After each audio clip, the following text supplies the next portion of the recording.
My parents looked me in the eyes and said, "We wish you were never born." The words cut deeper than any blade. My chest burned, but I stood tall. I looked at them and said, "If that is what you wish, then consider me as if I never existed." Then I walked out. My footsteps echoed like gunshots against the silence. 30 minutes later, the whole party panicked. My phone lit up 36 missed calls. From the same people who just erased me. My name is Ryder Blaze. And this is the story of how I was broken, erased, and then reborn. I'm about to share something close to my heart. But before I do, can you say hi in the comments? Or tell me where you're from. I love hearing how far my story reach. It's always good to know I'm not alone in this. Thank you. And now, let me tell you everything. And if my story resonates with you, please consider subscribing to this channel. Sometimes all it takes is knowing someone out there cares, and your support helps me keep telling the truth. I woke up before the sun, the skyline of Chicago framed by my small South Loop apartment window. The city looked alive already, steel and glass catching the first blush of light. Today was supposed to be my day. The day years of exhaustion, endless nights at the office, and relentless sacrifices finally meant something.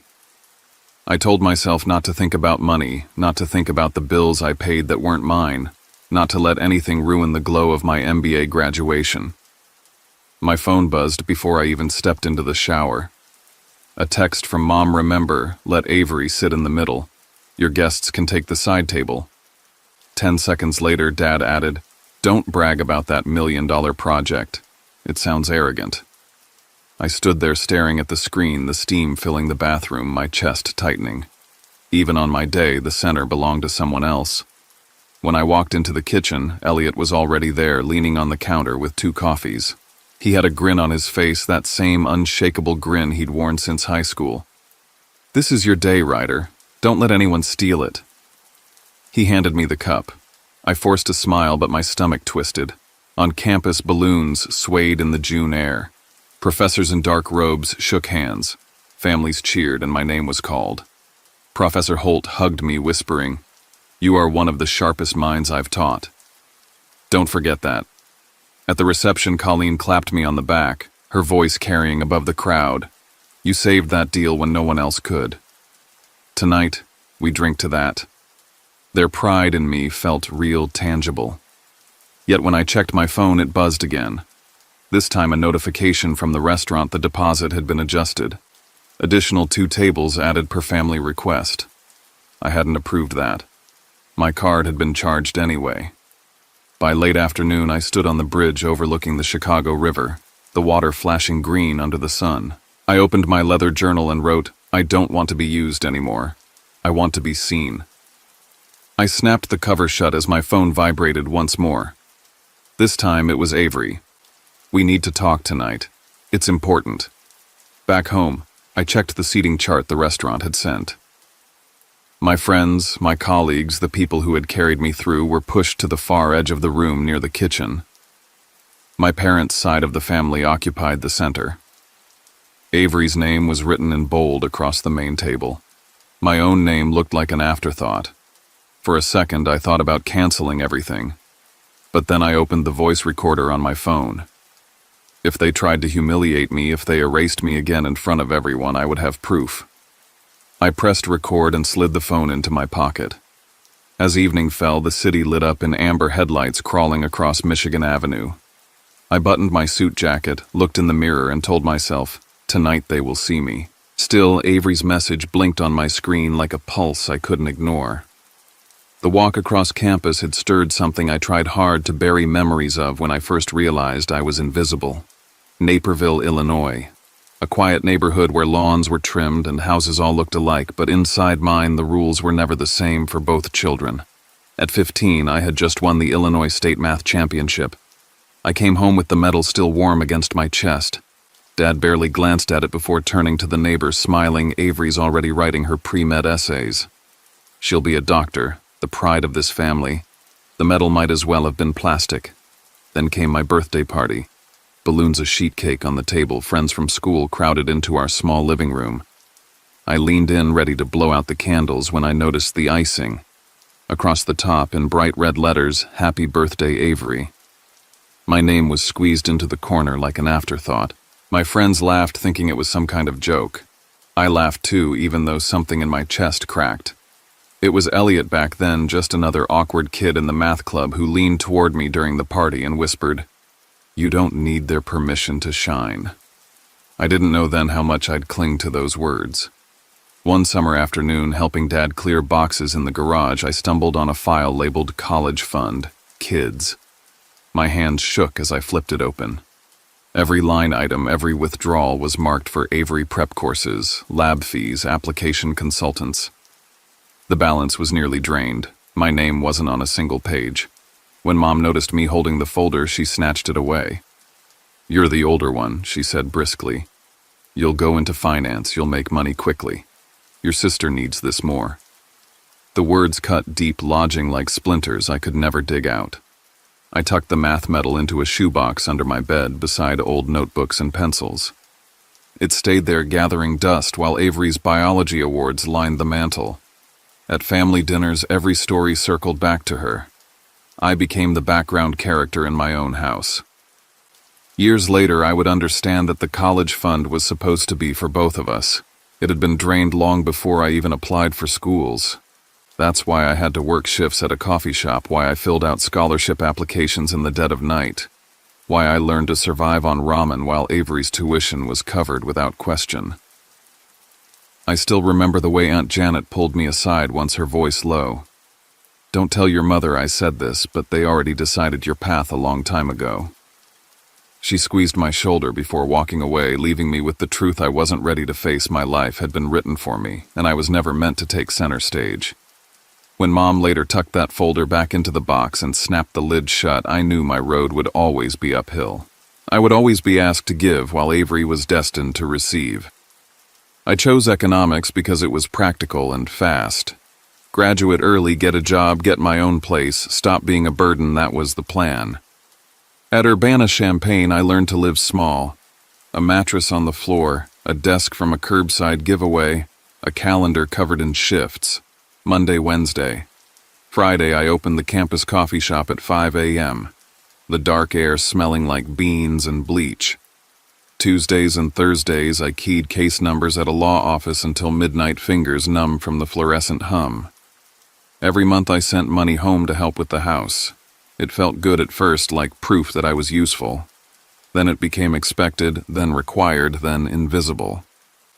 When my first paycheck landed, I took the train to a department store and bought Mom a soft gray scarf I'd seen her admire in a catalog. I wrapped it myself and wrote a note about how one day I'd be able to do more. That night, Dad texted, "This month Avery needs a new anatomy set. Can you transfer a bit extra?" No mention of the scarf, no mention of me. I made the transfer, stood at the bus stop in the cold, and watched my breath leave my body. The requests gathered a rhythm, always urgent, always last minute. They won't release her lab slot unless we pay today. There was a surprise fee for clinical hours, the utility bill posted late. I learned how to move money between accounts like sand through a fist. Every time I told myself this is the last emergency, every time another arrived. Avery and I talked in the narrow space siblings carve out when the family weather is bad. She called late after labs, exhausted and grateful, telling me about a professor who finally remembered her name, about a patient who made her cry in the best and worst way. She never asked for money outright. It always came through Mom or Dad. That made it easier to pretend we were on the same team, that I was investing in our future, that one day there would be a reckoning where all of this was seen and counted. Elliot became my checkpoint. He'd find me behind the espresso machine after a double shift and slide a hot sandwich across the counter. "You're burning from the inside, man," he said. I told him I was fine. I said it so often it sounded true. Later, in my quiet room, the floor heater ticking, I opened a blank spreadsheet and typed a title I didn't want to see: ledger. Family. I started listing every transfer, every bill I covered, every time I bailed out a deadline someone else missed. The numbers lined up like a confession. I kept the files synced to my phone, a secret bookkeeping of love that nobody else wanted to balance. The summer before my senior year, the calls turned into alarms. The first tuition loan for Avery's next term hit a snag hours before the cutoff. Mom's voice shook on the line. They need a guarantor for just a few weeks until Dad's paperwork clears. It's nothing. I signed the guarantee from a library computer, heart-hammering, telling myself it was temporary. A few months later, a bank representative called to confirm the extension of the guarantee on a restructured loan my name featured in bold. I stared at the ceiling after the call, the fan blades blurring. We had agreed it would be temporary. We had promised it would be removed. That evening, Avery texted, "I thought they took your name off." I'm sorry. I believed her. I didn't want a villain. I wanted a family that kept its word. I graduated, found a junior analyst job in Chicago, moved into an apartment barely big enough to turn around in, and learned how to breathe again. The city gave me edges I could lean on. I worked, I rose, I made myself useful in rooms that noticed. The money home continued. It always did. When the company promoted me into strategy, and I finally saw a path up, I called home to share the good news. Mom asked about Avery's board prep. Dad asked when I could front the exam fees, and we'll settle later. Later never came. The scarf I bought for Mom showed up in a family photo on the mantle behind Avery at Thanksgiving, not on Mom's shoulders, but tucked under a crystal vase, a prop, a piece of set dressing. I looked for meaning where there wasn't any. It's just a scarf, I told myself. It's just money. It's just the role you play until they realize you're more than the role. By the time I applied to the MBA program, I had learned the language of crisis. I negotiated vendor contracts by day and negotiated with my own blood by night. When I got in, I paid the deposit with a laugh that sounded like a cough. I packed my life into 3 boxes, told myself the degree would change the math, and moved to the South Loop. Years later, on the morning of commencement, Mom sent a calendar invitation called Pre-Dinner Planning. It slid onto my screen with the cold efficiency of office software. When I opened it, the seating plan was already decided, the main table centered for Avery and the maternal side the overflow table designated for my colleagues near the service hall. "We've arranged a seat of honor for your sister," Mom wrote, as if I had asked. I stared at the invitation, then at the ledger, family file glowing in my dock. For a long minute, I did nothing. Then I closed the laptop and tied my tie. If they pushed me to the edges again tonight, I needed to know what I would do when I finally ran out of edges. The restaurant in the Loop looked like a postcard from a life I thought I wanted, warm light, low jazz crystal stemware that caught the room's breath. Elliot walked beside me, bumping my shoulder on purpose, the way he does when he senses I'm drifting. Profa. Holt arrived in a navy dress and hugged me with both arms. Colleen waved from the bar, her grin bright enough to clear a path. For a brief second, the evening felt clean. Then my parents appeared with the practiced smile of hosts who know the script. They hugged me softly and pivoted hard, sweeping Avery forward like a centerpiece. "This is our Avery," Mom said to Professor Holt. "She saves lives." Dad shook Colleen's hand and asked what it was like to work with someone who sits at a desk all day. I swallowed the taste of metal. I glanced at the floor diagram the maitre d' had placed on the stand. The central table glowed under a ring of pendant lights. Avery's nameplate sat at the middle beside my mother's, surrounded by a half-moon of relatives. My own name was printed at a corner table near the kitchen door, the one that breathed steam and clatter each time it swung. My friends, people who had fought for me and with me, were assigned there too. When we took our seats, a colleague I admired asked my parents if they were proud. Mom's smile was thin. "He's good with numbers," she said. "But Avery, well, she saves people." Colleen lifted her glass and began to speak about the deal I had rescued in the spring, how it had kept a company from collapsing, how it had saved the jobs of 1,000 families. Dad cut in politely. "That is his job," he said. "It's not the same." The table absorbed the judgment like a spill. I kept breathing. I told myself to remember the river, the journal, the promise I made to myself hours earlier. Elliot pressed his hand to my shoulder under the table. "Not your fault," he whispered. Behind us, an aunt I barely knew murmured to her husband, "Ryder has money, but no soul." I didn't turn around. I fixed my eyes on the candle and watched the flame tremble.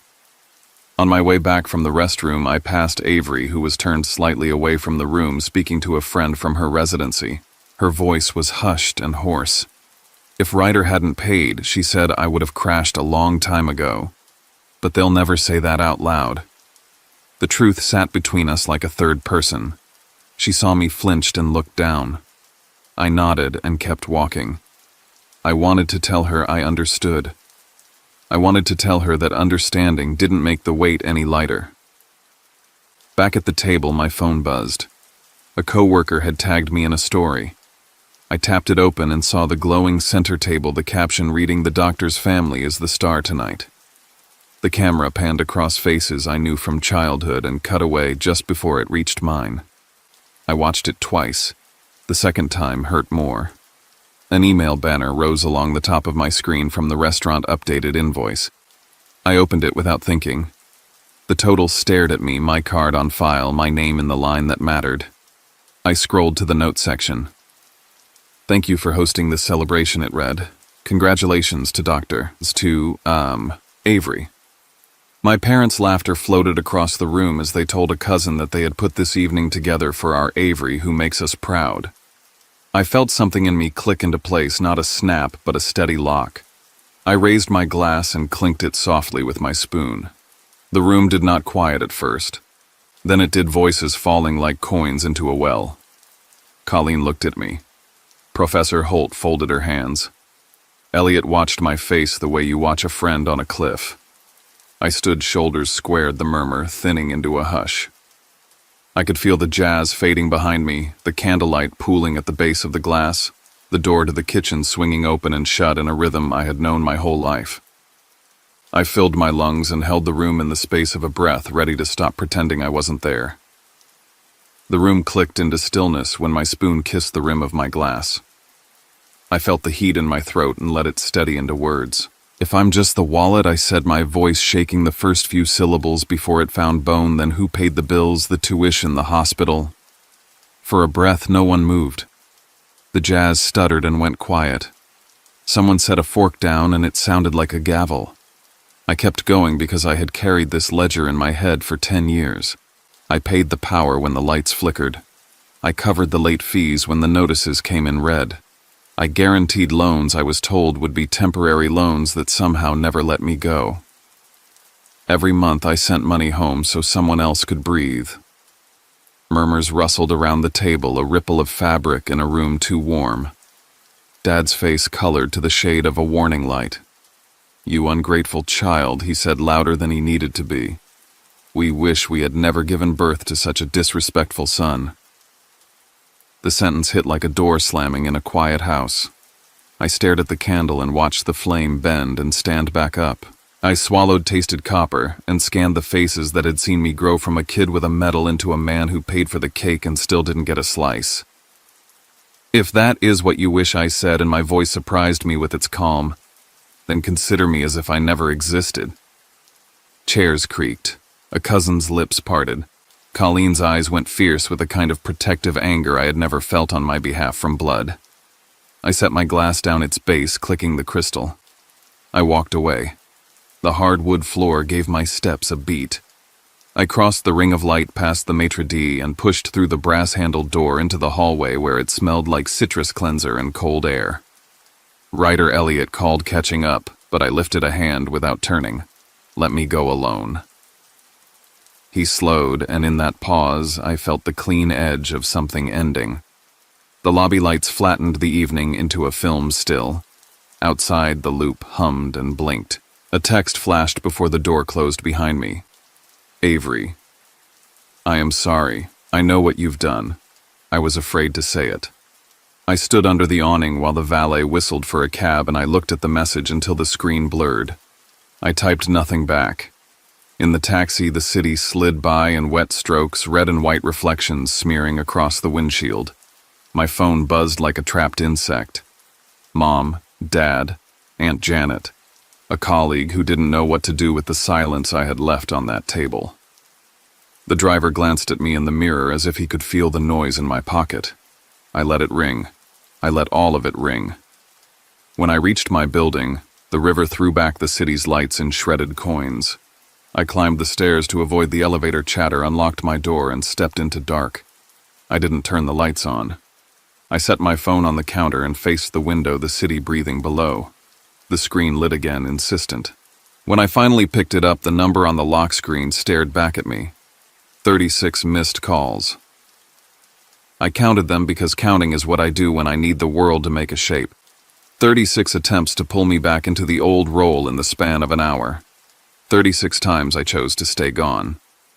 An email pinged and slid into view, tidy polite. Thank you for your payment. Congratulations to Dr. Avery. I laughed once, a sound without humor that cracked at the end.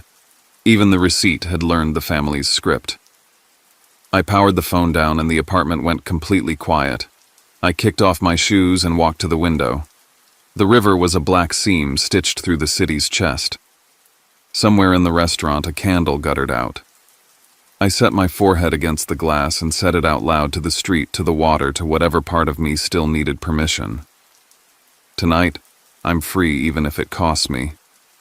I stayed there until my breath stopped fogging the window. Then I crossed the room, shut the door to the hallway tight, and let the silence hold. Morning arrived like a knock I didn't want to answer. I turned the phone back on because work would need me, and the messages flooded in as if a dam had cracked somewhere before dawn. Dad, you embarrassed us in front of everyone. Mom family comes first unless you decide you're above it. Cousin's commentary dressed up as concern. Avery, please don't hate me.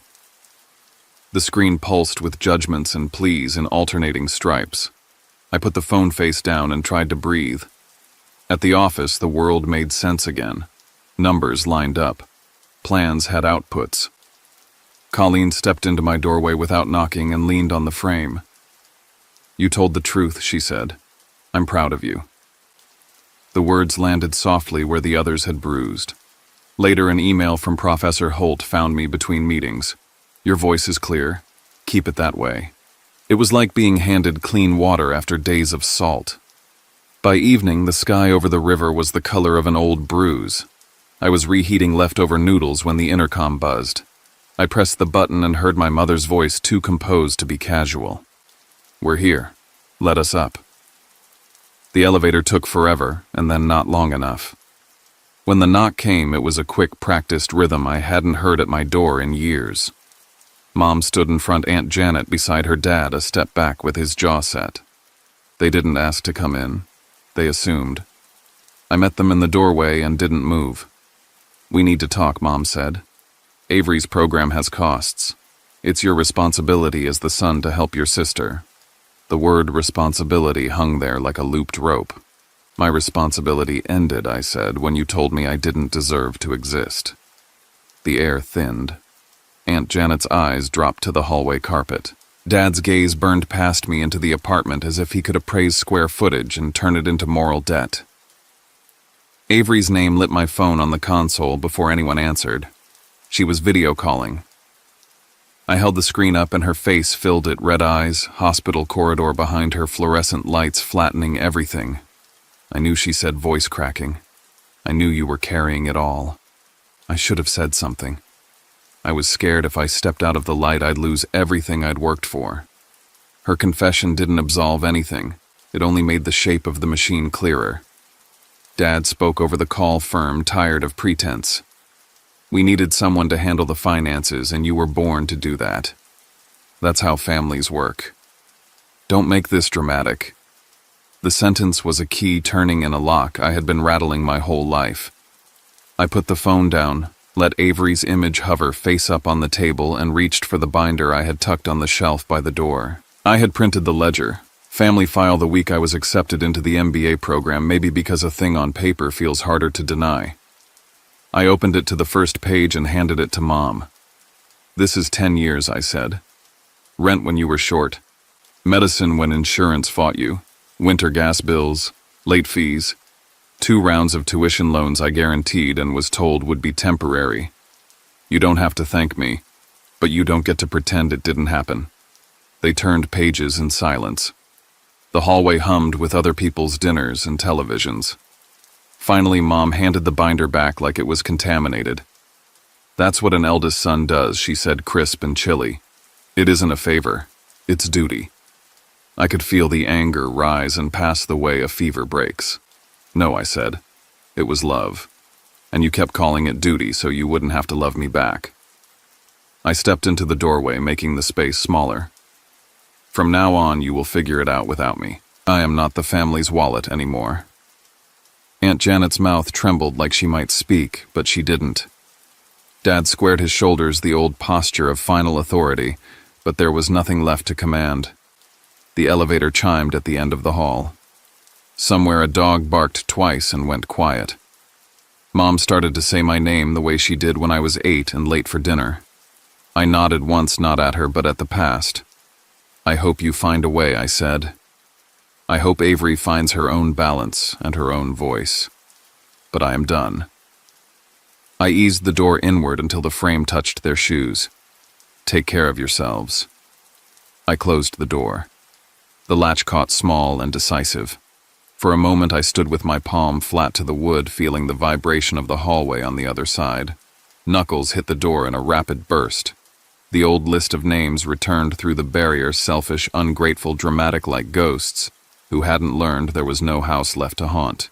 I slid down until I was sitting my back to the world I'd just sealed off. Tears came without heat, not anger, but evacuation.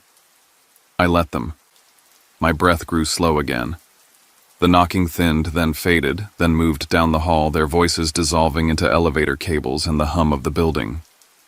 In the quiet, I could hear the river low and constant, the city's pulse that didn't care about our family's scripts. I stood, wiped my face with the sleeve of my sweatshirt, and looked around the little room that had held me through late nights and early mornings. The scarf under the vase in the old photo flickered across my mind and then drifted away for good. I powered the phone down once more and set it on the table beside the closed binder. I didn't have to prove anything anymore. The door behind me was just wood and paint and hinges, but it felt like a line drawn in wet concrete. On my side of it, air. On my side of it, room enough to live. After closing the door on my parents that night, I buried myself in work. I arrived early, stayed late, volunteered for projects that scared other people off. My mind was raw from the confrontation, but I poured every sharp edge into strategy decks and negotiations. Within months, I was leading a multinational project that had been teetering on collapse. Colleen introduced me in meetings as if I were already a partner. My colleagues began to look at me differently, not as the quiet analyst who stayed late, but as someone who carried momentum into the room. One morning, as the first sun touched the loop, I opened an email from Professor Holt. She had heard of the deal I'd steered to safety. Her words were simple. "You are living proof that intelligence and grit don't need outside permission to matter." I read it 3 times, each line pressing into me like a hand steadying my back.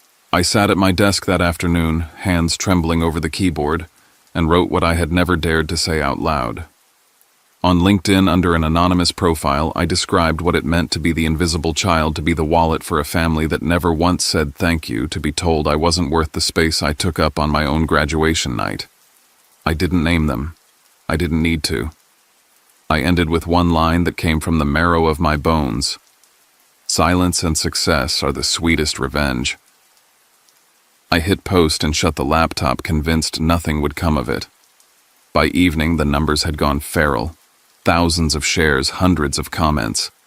Strangers confessed their own scars. I was the invisible one, too. You put into words what I've carried for years. I scrolled until my eyes blurred, realizing I wasn't an island. I was part of an archipelago of children who had been overlooked, underestimated, erased. For the first time, their voices wrapped around mine. The following week, Colleen walked into my office, smile fierce.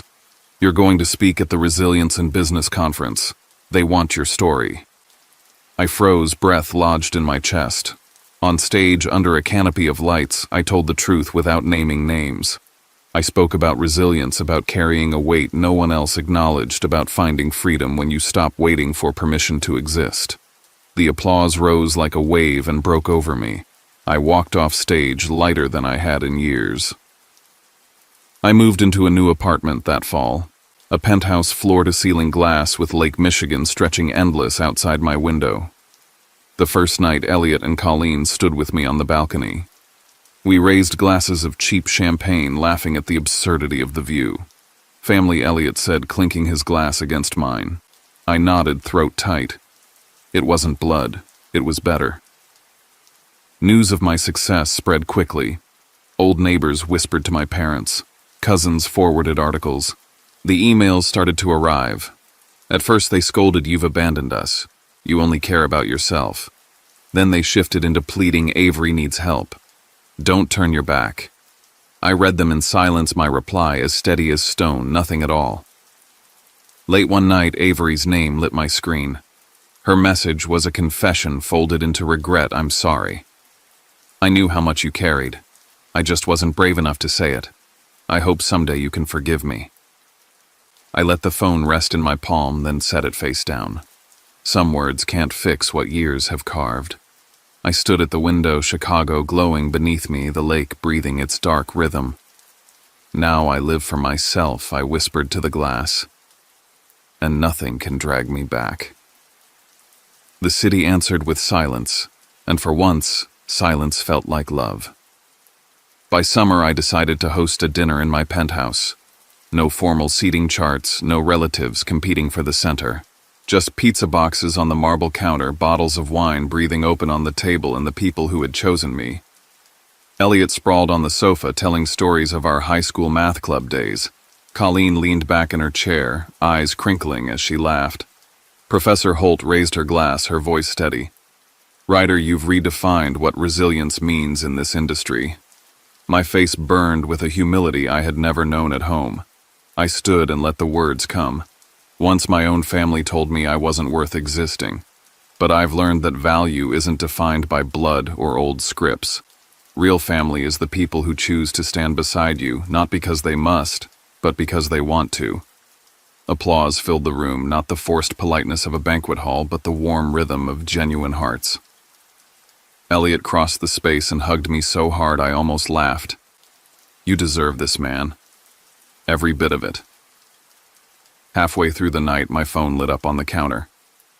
5 missed calls from Mom stacked one after the other. I flipped it face down and smiled. No hesitation, no pull. The conversation at the table roared on without a hiccup. Later, as laughter still hummed through the room, I checked my email and found a message from Aunt Janet. Her words were quiet but certain. "You deserve joy. Don't let them drag you back. I am proud of you." Tears slipped before I could stop them. Maybe the bloodline wasn't all poison. Maybe a single thread of grace could still weave its way through. On Instagram, the anonymous post had sparked a movement. Invisible no more spread across feeds and cities. Messages poured in from people I had never met, thank yous, confessions, promises to break their own chains. I realized my story had outgrown me. It belonged to anyone who had ever been made small and dared to stand tall anyway. When the last guest left and the door clicked shut, I walked to the window.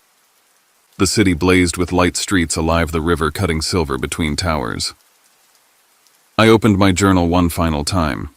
Ryder Blaze, free man, starting a new chapter. I closed it, placed the ledger, family in a drawer, and turned the key.